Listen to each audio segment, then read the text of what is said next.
नमस्कार, बीआरजे news room में आप सभी का स्वागत है। दोपहर के 3 बजे तक की खबरों में क्या रहा देखेंगे इस बुलेटिन में। नवसारी की पीड़िता के साथ सामूहिक बलात्कार और आत्महत्या की जो घटना घटी है उसमें लगातार पुलिस और क्राइम ब्रांच की ओर से तहकीकात जारी है। बीते कई वक्त से क्राइम ब्रांच लगातार इस केस की जांच में जुटी हुई है। हालांकि अब तक आरोपियों को पकड़ा नहीं जा सका है, लेकिन फिर भी पुलिस की ओर से इस केस के काफ़ी दिनों बाद आखिरकार ओएसिस संस्था के सामने शिकायत दर्ज की गई है, जिसके तहत कल पुलिस ने संस्था की मेंटर वैष्णवी और तिनकल नाम की एक लड़की को पूछताछ के लिए बुलाया था और 8 घंटे तक इन दोनों के साथ पुलिस ने पूछताछ की थी। और अब जो खबर सामने आई है उसके मुताबिक ओएसिस संस्था के संचालक संजीव शाह और प्रीति शाह को आज पुलिस थाने में पूछताछ के लिए बुलाया गया है और पुलिस की ओर से उनके साथ पूछताछ की जा रही है। कोरोना के ओमिक्रॉन वेरिएंट की दहशत से हर कोई परेशान है, जिसे लेकर जगह जगह पर प्रशासन ने तैयारियां शुरू कर दी है।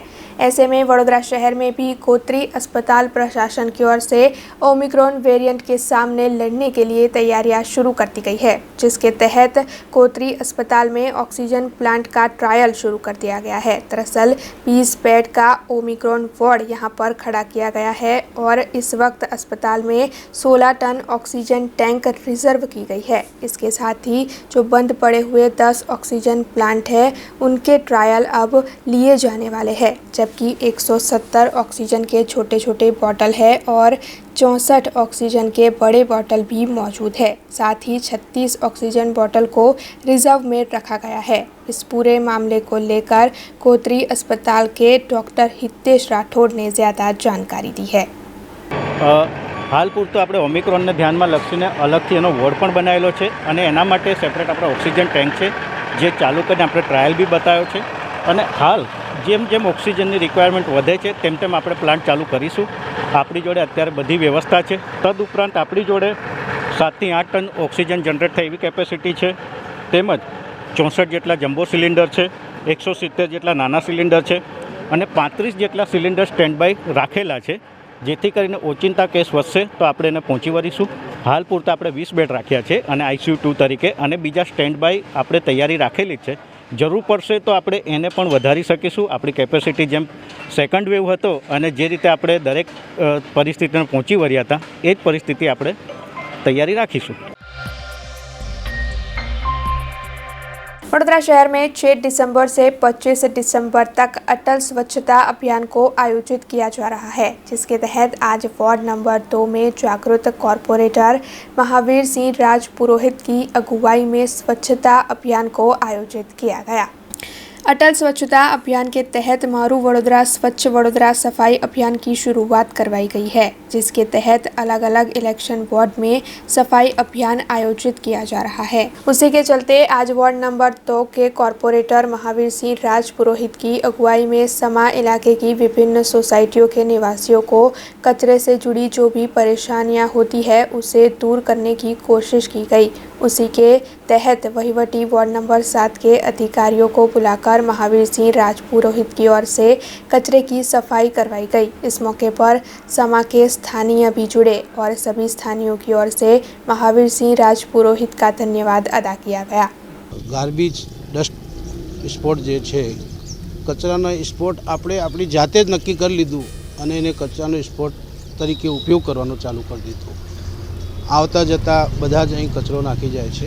એ ટેવને એ કુટેવને આપણે દૂર કરવા માટે અહીંના સ્થાનિક લોકોનો ખૂબ સાથ સહકાર મળી રહ્યો છે અને સંસ્કારી નગરી વડોદરાના આ સમા વિસ્તારના વોર્ડ નંબર 2માં અભિયાનના ભાગરૂપે આ કચરા સ્પોટોને નાબૂદ કરવાના ભાગરૂપે આજે બધા સ્થાનિકો અહીં એકત્રિત થયા છે। કોર્પોરેશનની ટીમ એકત્રિત થઈ છે અને આવનાર દિવસોમાં અમે સ્થાનિક નિવાસીઓને અપીલ કરીએ છીએ કે આપ સૌ સાથ આપશો તો આ વિસ્તારમાંથી કચરા સ્પોટો જે છે એમને નાબૂદ અવશ્ય આપણે કરી શકીશું। સ્થાનિક રહીશોને નાગરિકોને અપીલ એ જ કરીશું કે આપણે ડોર ટુ ડોર જે ઘર ઘર આવી રહી છે એનો સદુપયોગ કરીએ।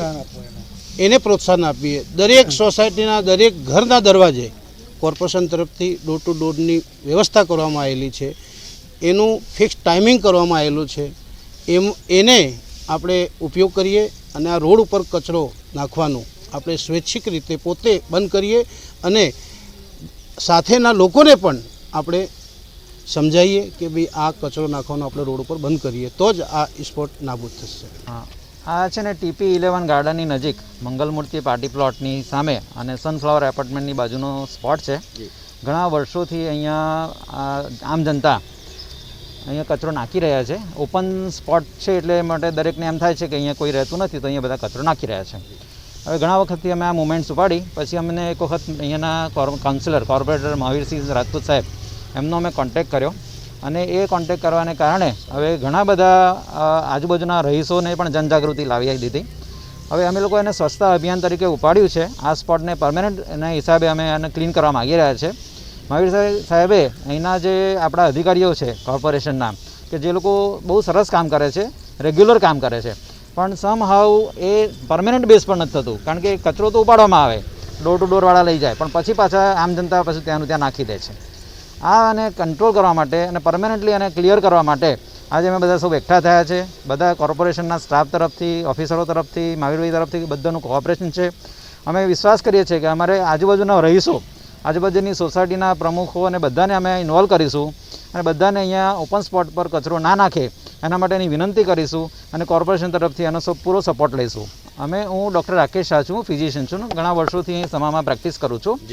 મારો એવો અનુભવ છે કે જે આપણું ડેન્ગ્યુ, ચિકનગુનિયા કે કોઈપણ પ્રકારના જે વાયરસીસથી થતા રોગો છે તો આ રોગો મચ્છરના ઉપદ્રવને કારણે થાય છે અને મચ્છરનું ઓરિજિન સ્થાન આ પ્રકારના ડર્ટી સ્પોટ્સ જ હોય છે અને કલેક્ટેડ વોટર પણ હોય છે. પણ આપણને ખબર છે કે આ ડર્ટી સ્પોટ આપણે જ ક્રિએટ કરીએ છીએ અને પછી જ આપણે આપણા બીમારીઓથી બધા હેરાન થઈએ છીએ. તો પછી આપણે એને પ્રિવેન્શન કેમ ન કરવું જોઈએ? જો આપણે કચરો નહીં નાખીએ, આપણે આજુબાજુના કચરો નાખવાવાળા હતા તો દર્દીઓ રહીશોને સમજાવીશું કે તમે આ કચરો ના નાખો, કારણ કે આ એક હેલ્થ હેઝાર્ડ છે અને આવા હેલ્થ હેઝાર્ડ વડોદરાના દરેક સ્પોટ પર ઘણા બધી જગ્યાએ જોવા મળે છે. જો આ એક ઉદાહરણ તરીકે આપણે એને લઈશું અને આને નાબૂદ કરીશું તો મને એવું લાગે છે કે કદાચ આપણે રોગોનો સારી રીતે પ્રતિકાર કરી શકીશું અને એને પ્રિવેન્ટ કરી શકીશું.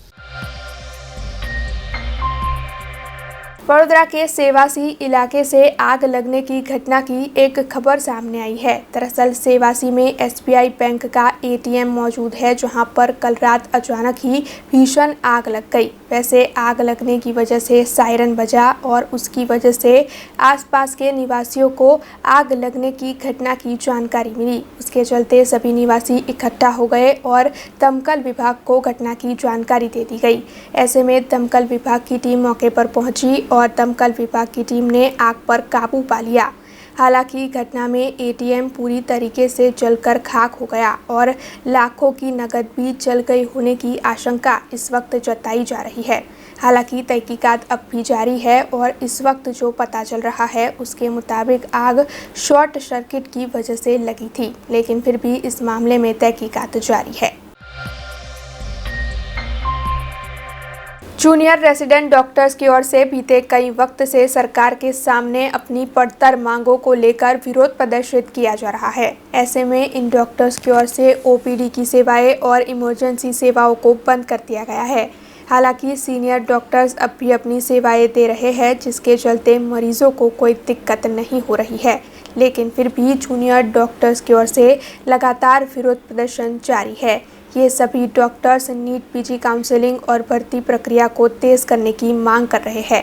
ऐसे में गोत्री अस्पताल के जूनियर डॉक्टर्स की ओर से इस विरोध प्रदर्शन के चलते कल गोत्री अस्पताल के परिसर में कैंडल लाइट रैली का आयोजन किया गया था, जिसके तहत इन सभी डॉक्टर्स ने काली पट्टी धारण कर हाथ में बैनर लेकर सूत्रोच्चार किए और मोबाइल फ्लैश लाइट के जरिए रैली निकालकर सरकार के सामने विरोध प्रदर्शित किया।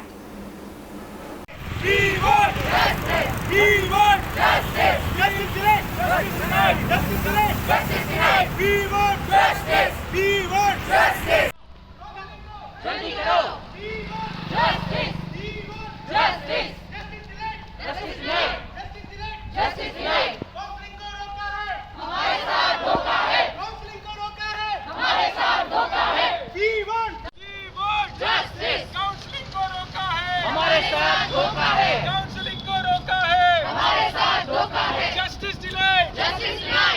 આજે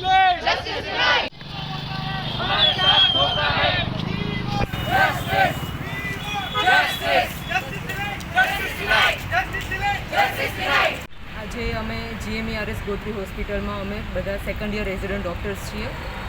અમે આજે નીટ PG કાઉન્સેલિંગ જે ડિલે થઈ રહી છે એના વિરોધ પ્રદર્શનમાં કેન્ડલલાઇટ માર્ચ કરી છે અને અમે પ્રોપર 27th ડેટથી અલ્ટિમેટમ આપ્યું હતું અમારી કોલેજને, પરંતુ એ લોકોએ અમારા સહકારમાં કોઈ પણ પગલાં ના લીધા.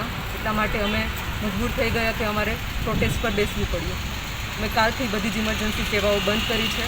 હા, પણ હોસ્પિટલ અમારી ચાલુ છે. હોસ્પિટલમાં ઇમરજન્સી સેવાઓ અમારા રેઝિડન્ટ સિનિયર ડૉક્ટર્સ અને પ્રોફેસર્સ જોઈ રહ્યા છે, એટલે પેશન્ટની હેલ્થ કોમ્પ્રોમાઇઝ થઈ રહી નથી.